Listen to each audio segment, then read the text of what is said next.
Irmãos e irmãs, vamos a mais um momento da liturgia da palavra da Igreja Católica Apostólica Romana no mundo inteiro, aqui nos meus endereços telemáticos. Temos o blog repórterpaulomaciel.blogspot.com. Você pode escrever também Paulo Roberto Maciel e vai chegar aos meus endereços, onde você encontra antecipadamente a liturgia da Igreja Católica, liturgia oficial, já que eu pesquiso em sites de confiança. Vamos lá então, neste vídeo eu transmito a liturgia referente a 14 de maio de 2023, domingo, sexta semana da Páscoa. É o início da sexta semana da Páscoa. A cor dos paramentos litúrgicos é branca. No rito da celebração temos o Glória, eu creio, e a segunda semana do Saltério. Antífona da entrada: anunciai com gritos de alegria, proclamai até os extremos da terra, o Senhor libertou seu povo, aleluia. Trecho de Isaías 48, versículo 20. Oração do dia: Deus Todo-Poderoso, dai-nos celebrar com fervor estes dias de júbilo, em honra de Cristo ressuscitado, para que nossa vida corresponda sempre aos mistérios que recordamos por nosso Senhor Jesus Cristo, vosso Filho, na unidade do Espírito Santo. Primeira leitura, leitura do livro dos Atos dos Apóstolos, capítulo 8, versículos do 5º ao 8º e 14 a 17. Naqueles dias, Filipe desceu a uma cidade da Samaria e anunciou-lhes o Cristo. As multidões seguiam com atenção as coisas que Filipe dizia, e todos unânimes o escutavam, pois viam os milagres que ele fazia.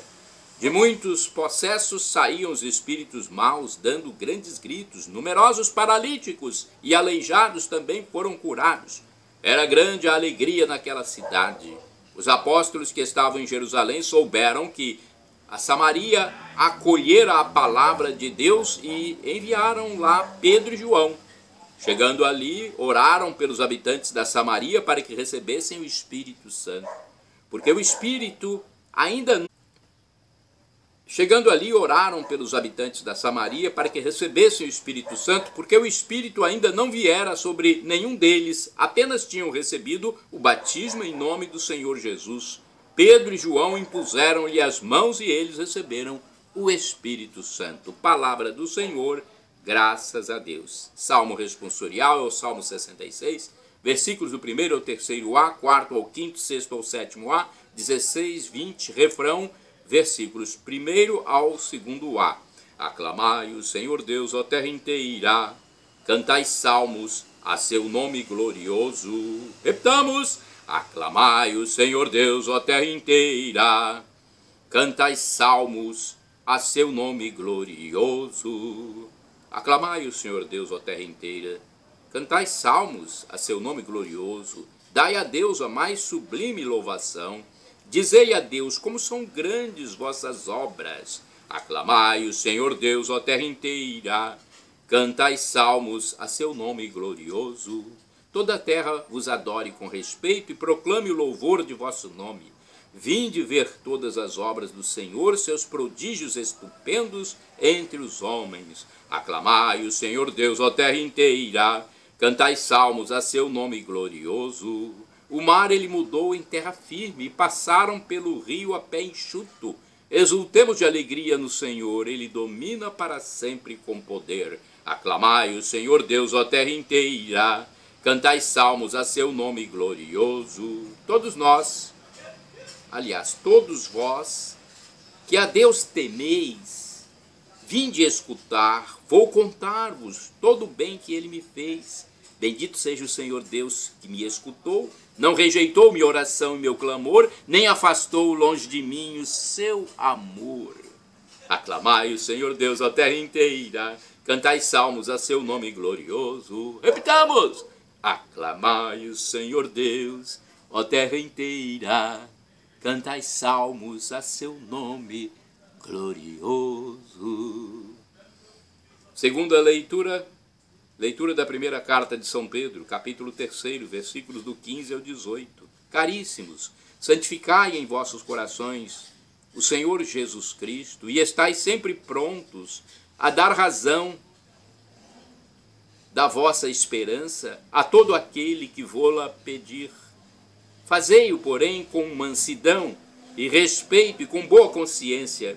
Então, se em alguma coisa fordes difamados, ficarão com vergonha aqueles que ultrajam o vosso bom procedimento em Cristo. Pois será melhor sofrer praticando o bem, se esta for a vontade de Deus, do que praticando o mal. Com efeito, também Cristo morreu uma vez por todas por causa dos pecados, o justo pelos injustos, a fim de nos conduzir a Deus. Sofreu a morte na sua existência humana, mas recebeu nova vida pelo Espírito. Palavra do Senhor, graças a Deus. Agora a aclamação ao Santo Evangelho, com um trecho de João 14, versículo 23. Aleluia, aleluia, aleluia, aleluia, aleluia, aleluia, aleluia, aleluia. Quem me ama realmente guardará a minha palavra, e meu Pai o amará, e a ele nós viremos. Aleluia, aleluia, aleluia, aleluia, aleluia, aleluia, aleluia, aleluia. Evangelho de Jesus Cristo, segundo São João, capítulo 17, versículos do 1 ao 11a. O Senhor esteja convosco, Ele está no meio de nós. Proclamação do Evangelho de Jesus Cristo, segundo São João. Glória a vós, Senhor. Pelo sinal da Santa Cruz, livra-nos Deus, nosso Senhor, dos nossos inimigos. Naquele tempo, Jesus ergueu os olhos ao céu e disse: Pai, chegou a hora. Glorifica o teu Filho, para que o teu Filho te glorifique a ti. E porque lhe deste poder sobre todo homem, ele dê a vida eterna a todos aqueles que lhe confiaste. Ora, a vida eterna é esta, que eles te conheçam a ti, o único Deus verdadeiro, e àquele que tu enviaste, Jesus Cristo. Eu te glorifiquei na terra, e levei a termo a obra que me deste para fazer.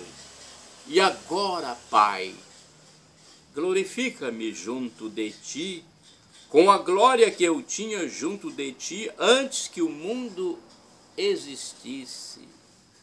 Manifestei o teu nome aos homens que tu me deste do meio do mundo. Eram teus e tu os confiaste a mim, e eles guardaram a tua palavra.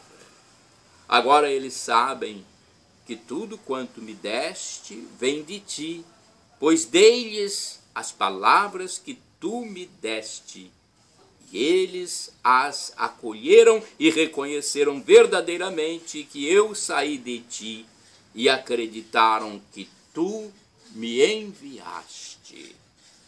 Eu te rogo por eles, não te rogo pelo mundo, mas por aqueles que me deste, porque são teus. Tudo que é meu é teu, e tudo que é teu é meu, e eu sou glorificado neles. Já não estou no mundo, mas eles permanecem no mundo, enquanto eu vou para junto de ti. Palavra da salvação, glória a vós, Senhor. Pelo sinal da Santa Cruz, livra-nos Deus, nosso Senhor, dos nossos inimigos. Agora a reflexão sobre esse texto do Evangelho, escrita por Antônio Carlos Santini, liderança da comunidade católica Nova Aliança, e-mail santini@novaalianca.com.br. A liturgia comentada com o título Chegou a Hora, baseada em João 17, versículos do 1 ao 11a. Quando o Verbo de Deus se encarnou, nascendo de mulher, ele entrou em nossa história e por isso mesmo ficou situado no tempo com todas as injunções e limitações de nossa condição humana, feita de uma sequência de dias e noites, semanas e décadas. À medida que o tempo ia passando, Jesus de Nazaré crescia à espera de sua hora. Nas bodas de Caná de Galileia, diante da solicitação de sua mãe, ele chega a dizer: minha hora ainda não chegou. João capítulo 2, versículo 4. Agora, porém, às vésperas de sua paixão, Jesus sabe que chegou a sua hora. Em sua agonia no Getsemane, ele repetirá, chegou a hora, Mateus 26, versículo 45, e tem consciência de que este é o momento de rezar mais do que nunca, assumindo seu papel de intercessor, como prometera em João 14, versículo 6, onde diz, eu pedirei ao Pai e ele vos dará um outro paráclito, que ficará para sempre convosco.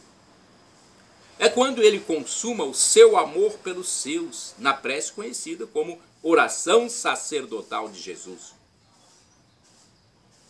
Louis Boyer comenta a passagem do Evangelho. Esta oração começa reunindo de maneira mais direta a paixão e a glorificação de Cristo. Jesus recebeu pleno poder sobre toda a carne para comunicar aos homens a vida eterna, que é essencialmente conhecimento de Deus e daquele que ele enviou. De fato, Jesus deixa transparecer que ele nos dá a vida ao nos transmitir conhecimento efetivo daquilo que Deus é. E pela comunicação da vida, Deus é glorificado na terra. O Filho, que estava na glória do Pai desde toda a eternidade, tomou sobre si a fragilidade da carne para que, sendo glorificado nessa carne que tomou deles, por ela associe os homens à sua glória. Autêntico portador da palavra do Pai, o Filho vem para transmiti-la aos homens que poderão acolhê-la em um ato de fé, crendo que Jesus é de fato o enviado do Pai. É por esses discípulos que Jesus está em oração. Ao dizer que não roga pelo mundo, ele traça uma linha divisória entre os que creem e os que não creem na salvação oferecida gratuitamente pelo Pai na pessoa do Filho. Se acontece uma exclusão, ela não vem do Pai, mas brota da própria recusa dos convidados ao banquete da salvação.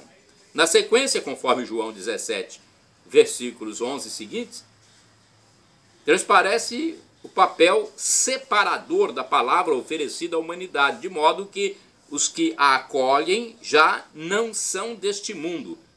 Espada afiada, conforme a carta aos Hebreus, capítulo 4, versículo 12, a palavra de Deus realiza o discernimento entre os que se salvam e aqueles que se perdem. Irmãos e irmãs, orai sem cessar, conservo a tua palavra no meu coração. Salmo 119, versículo 11. Vamos agora aos santos do dia. A primeira pesquisa foi no site do Vaticano. 14 de maio é dia de São Matias, apóstolo. Sabe-se muito pouco sobre a vida de São Matias. O dado mais relevante emerge dos Atos dos Apóstolos, onde se lê que Matias foi escolhido por sorteio como sucessor de Judas Iscariotes no grupo dos 12. Temos algumas notícias sobre o seu martírio, do qual, porém, falta evidência histórica.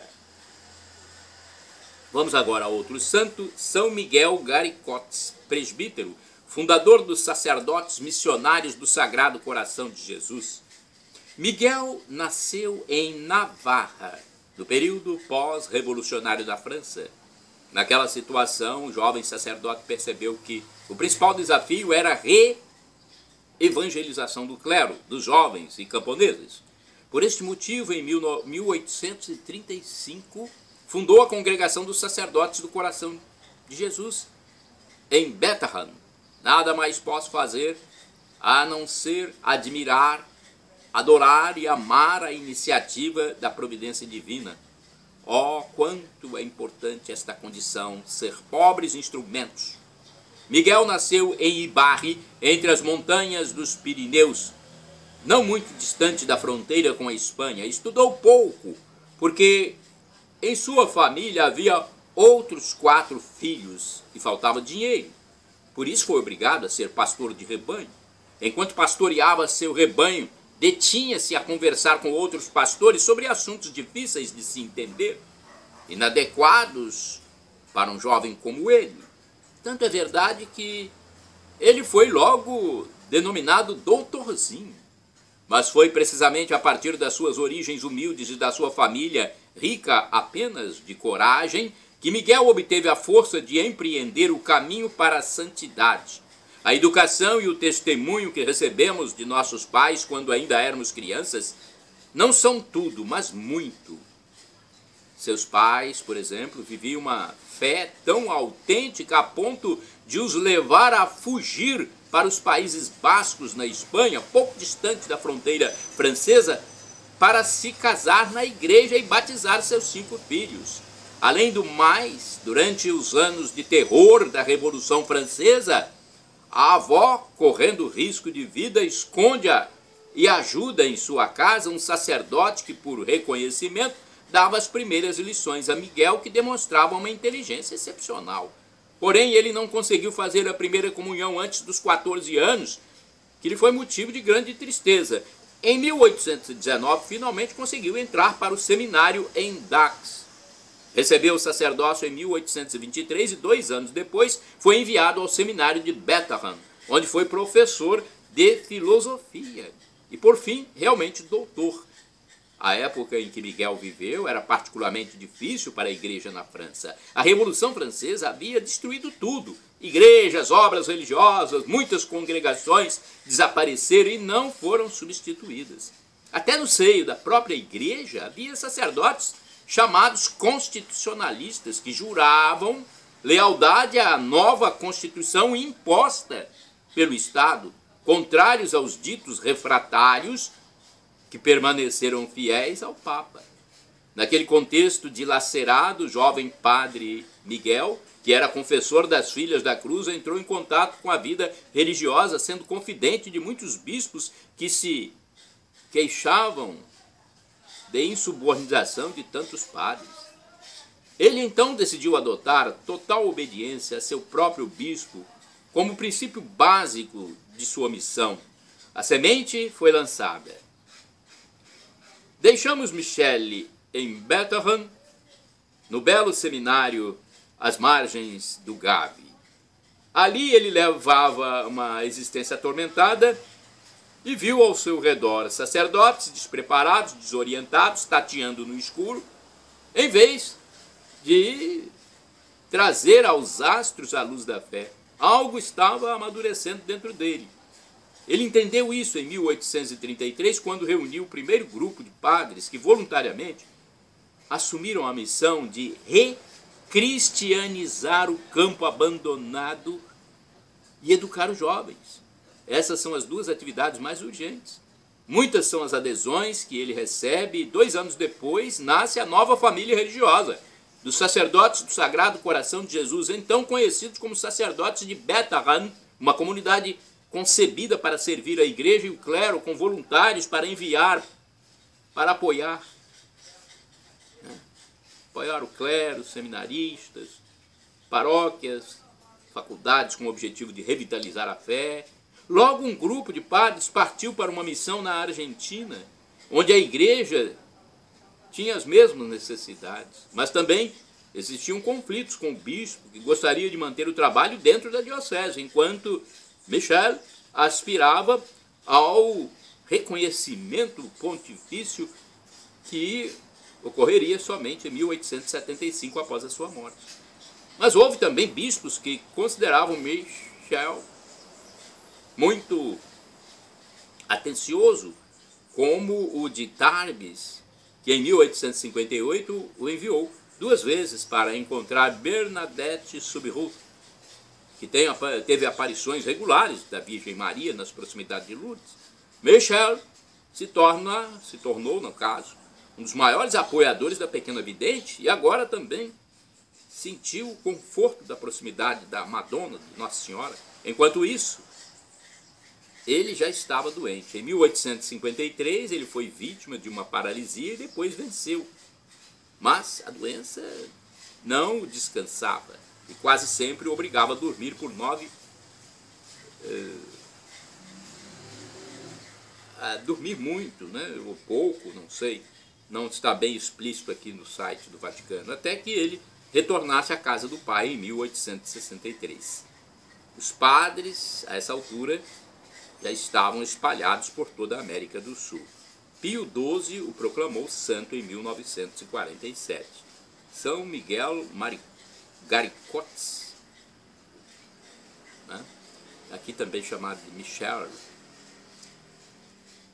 que ele rogue por nós junto a Deus, né? Agora nós vamos ver aqui no site da revista Arautos. Vejamos que nós encontramos na revista Arautos sobre este dia 14 de maio, mais alguns santos, porque é importante falar dos santos, uma vez que eles são exemplos para nós. Todos nós precisamos de saber dessas histórias. Histórias que devemos, inclusive, procurar seguir.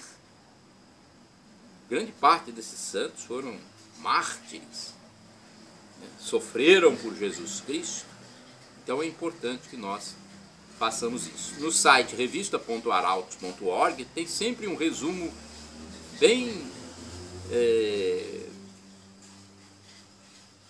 claro sobre alguns santos. Por exemplo, Santa Teodora Guerin, virgem, morreu em 1856. Ingressou na congregação das Irmãs da Providência em Rueil-sur-Loire, na França. Enviado aos Estados Unidos para fundar uma nova comunidade, enfrentou com sabedoria as dificuldades.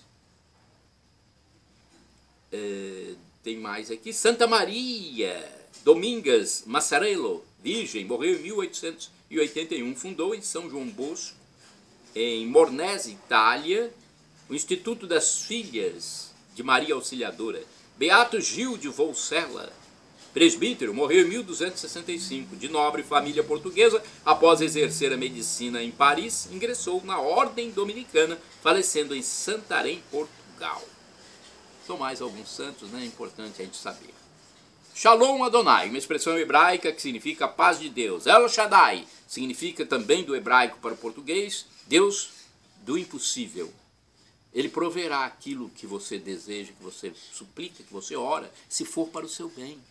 Muitas vezes Deus não atende porque nós pedimos mal, como o próprio São Tiago diz.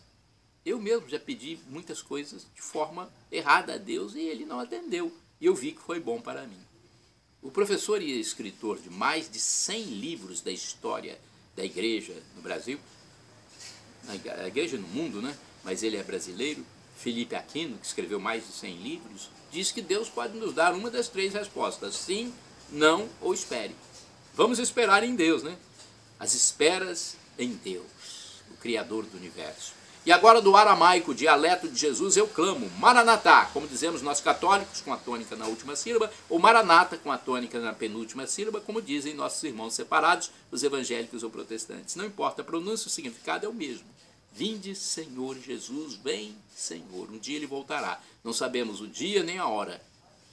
Por isso temos que estar preparados, reconciliados com ele, para termos a graça que ele nos deu e que nós devemos tomar posse. É só isso. A graça de nos dar a vida eterna. O Deus que se humilhou por nós, desceu à terra, se humanou, viveu em Jesus Cristo, sofreu, morreu, venceu a morte ressuscitando e ascendeu ao céu. Está lá à direita de Deus Pai, do Divino Pai Eterno, como nosso mediador, nosso sumo sacerdote, nosso irmão primogênito no céu, o primeiro que foi para o céu ressuscitado, glorificado. Ele está lá esperando por nós. Nós só temos que tomar posse, reconhecer que ele se humanou, sofreu, morreu, venceu a morte, está lá no céu ressuscitado, nos esperando, para que nós vivamos glorificados para todos sempre. Não teremos mais doença, fome, sede, estaremos enlevados como os anjos, teremos a visão beatífica de Deus. O apóstolo São Paulo diz que o sofrimento de agora que nós passamos neste mundo nem se compara com a glória futura que será revelada em nós. Aqueles que forem salvos, logicamente, né? Porque muitos rejeitam a graça de Deus. Perdão, Senhor, pelos meus pecados passados, presentes, futuros, pecados do pensamento, palavras, atos e omissões, e me dê a vida eterna. Meu Jesus, eu quero a vida eterna convosco, Deus Pai, Deus Filho, Jesus Cristo e Deus Espírito Santo. meu Jesus, meu irmão primogênito, meu sacerdote, sumo sacerdote, à direita de Deus Pai.